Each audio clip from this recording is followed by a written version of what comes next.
At 2:50 in the morning, inside an intensive care unit in North Carolina, doctors finally stopped guessing. For more than 2 weeks, they had chased explanations. Flu, food poisoning, and rare infections, all of which were wrong. Then a lab result arrived. One word. A word that turns a medical mystery into a homicide. By the time anyone understood what was killing him, a 30-year-old scientist, a new father, and a devoted son was already running out of time. And the people who might have explained how it happened would soon be dead, silent, or protected by the law itself. This is the story of Dr. Eric Miller, and how a poison that mimics the flu hid a murder in plain sight.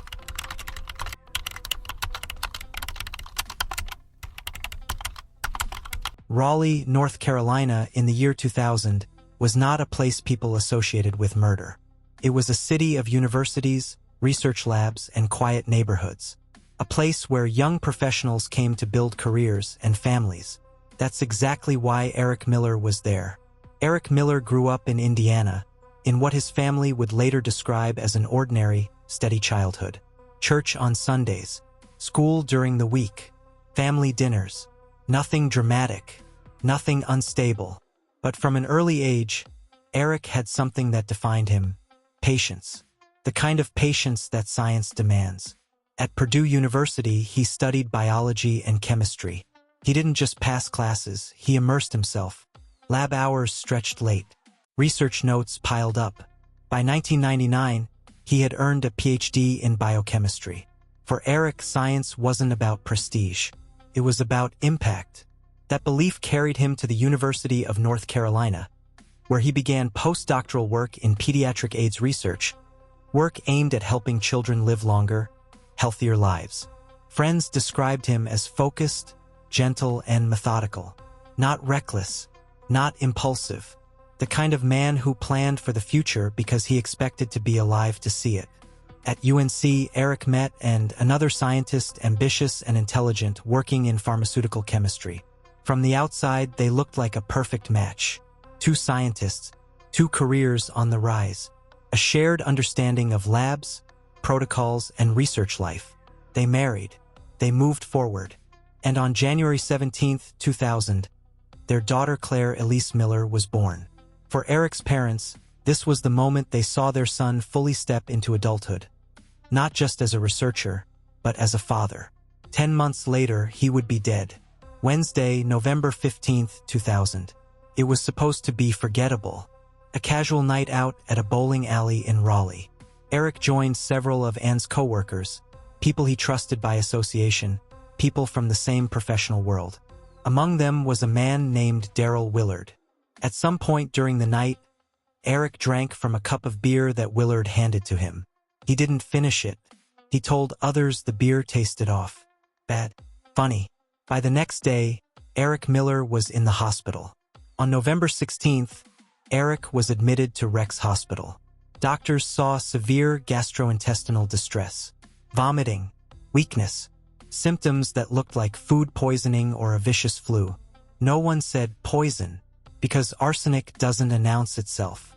It disguises itself as what doctors see every day. As Eric's condition worsened, he was transferred to North Carolina Memorial Hospital in Chapel Hill. Tests were ordered, including a urine screen for heavy metals. But those results wouldn't come back for days. And time in poisoning cases is everything. Eric improved slowly, enough to be discharged on November 24th. His parents moved in to help care for him and the baby. They believed the worst was over. It wasn't. On December 1st, Eric suddenly became violently ill again. This time, the lab results were finally in. Arsenic. By the early hours of December 2nd, Eric Miller was dead. A father, a son, a scientist who had spent his life trying to save children. Gone at 30 years old.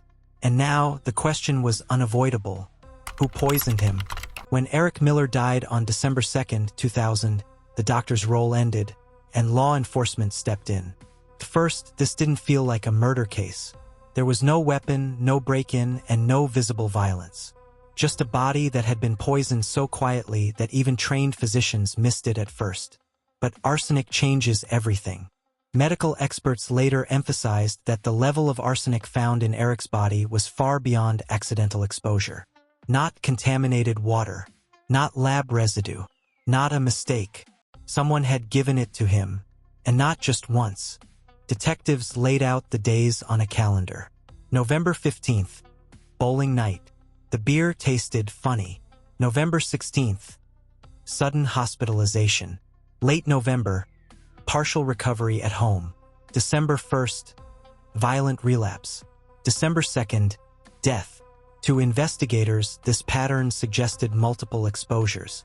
Not a single tragic mistake, but repeated poisoning over time, which led to one chilling conclusion. The perpetrator had continued to have access to Eric Miller. When homicide detectives ask who had access, they start with the people closest to the victim. Spouses, family, friends, co-workers, and Miller was interviewed the day Eric died. According to court summaries, she said she had no idea who would want to harm her husband, but something else immediately complicated the case. Shortly after the autopsy, Eric's body was cremated at Anne's direction. Cremation on its own proves nothing. Many families choose it for personal or religious reasons, but in a poisoning case, cremation permanently removes the possibility of future testing.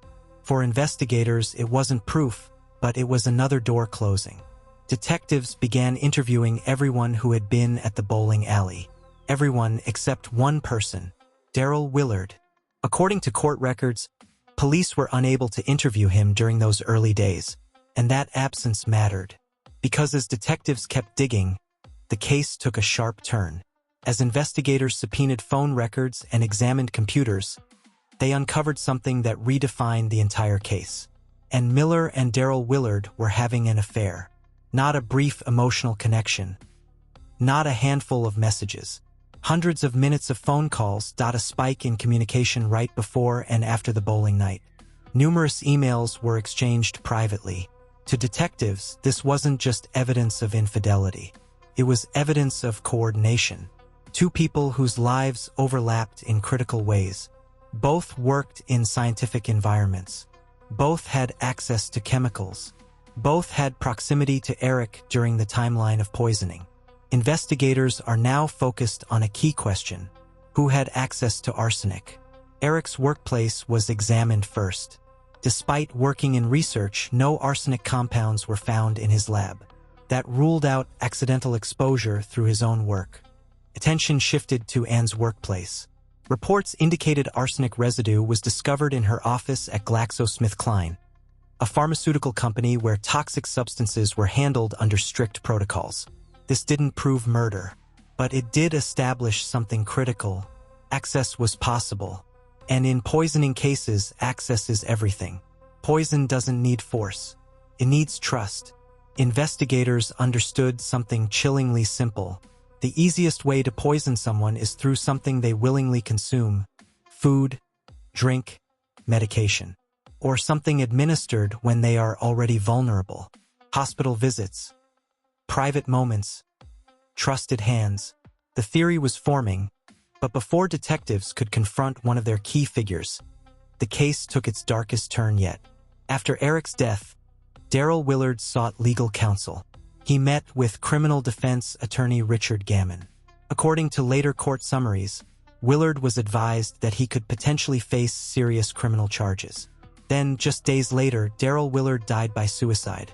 With that single act, the investigation lost a potential witness, a potential accomplice, a potential confession, and anything Willard told his lawyer was now protected by attorney-client privilege.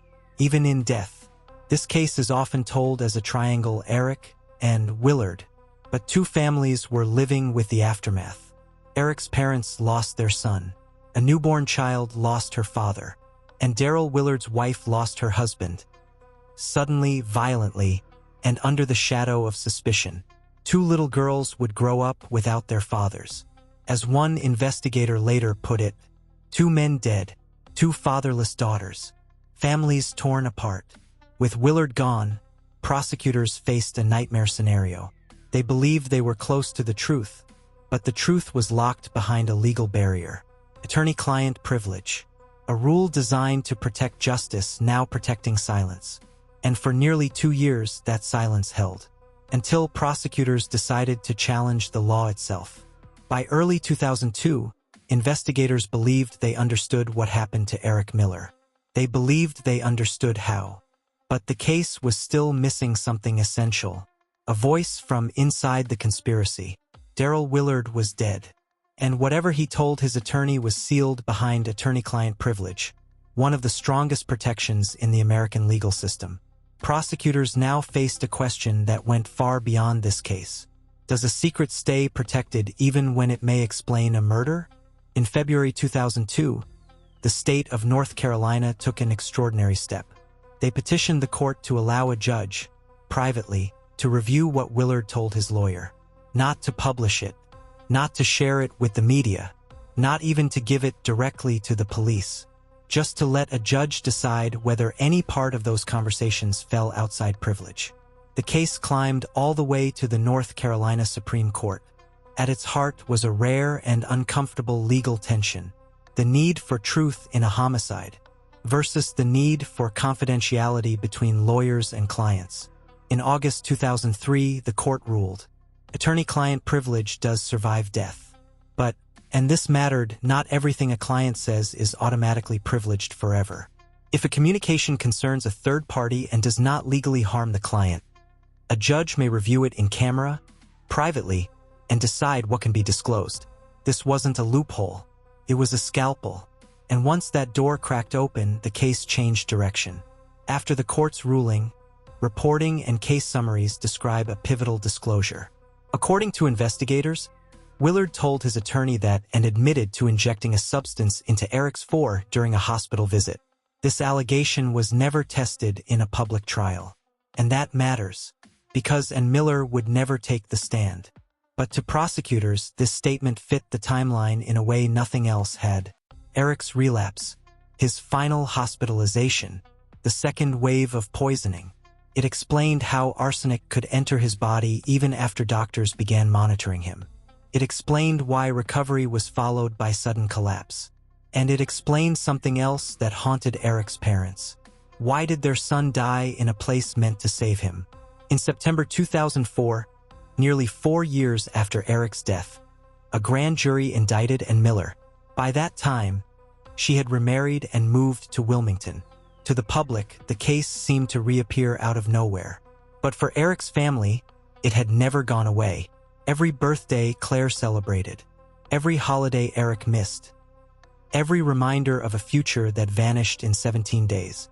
In November 2005, Miller pleaded guilty, not after a trial, not after witness testimony, but through a plea agreement.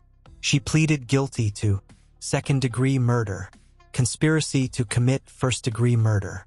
In that plea, she acknowledged poisoning Eric more than once and conspiring with Darrell Willard.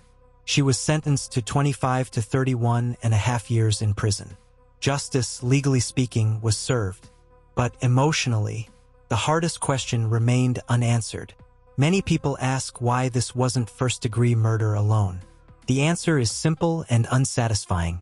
Plea deals are negotiations. Prosecutors balance certainty against risk. Trials carry uncertainty. Witnesses are gone. Evidence is limited. The state chose resolution over spectacle. And the sentence made clear, this was not treated as an accident. Claire Elise Miller was an infant when her father died. After Anne's conviction, custody was shared between Anne's sister and brother-in-law and Eric's parents. A judge ruled that Claire would not visit her mother in prison. Phone contact was allowed. A childhood shaped by absence. Not because of illness. Not because of fate. But because of betrayal. Even with a guilty plea, this case refuses to feel complete. Why did Anne do it? Was it love? Control? Fear? A desire to escape? The record doesn't give us a single clean motive. And maybe that's the most unsettling part. Because it means the reason Eric Miller died may never fully make sense. Eric Miller should have been watching his daughter grow up. He should have been in a lab working quietly on research that saved lives. Instead, his story became a warning about trust, about secrecy, about how poison hides behind ordinary symptoms. Arsenic doesn't scream, it whispers, and sometimes, by the time anyone realizes what they're hearing, it's already too late. This wasn't just a murder hidden behind chemistry. It was a crime hidden behind relationships, silence, and the law itself. And it reminds us that sometimes the most dangerous crimes aren't violent. They're patient. They wait. They disguise themselves as everyday illnesses. And they destroy families long before the truth ever comes out. If you found this story meaningful, consider subscribing to the channel and turning on notifications. We share carefully researched, documentary-style stories like this one, told with respect for those affected. Stay with the channel for more true stories, tributes, and in-depth narratives.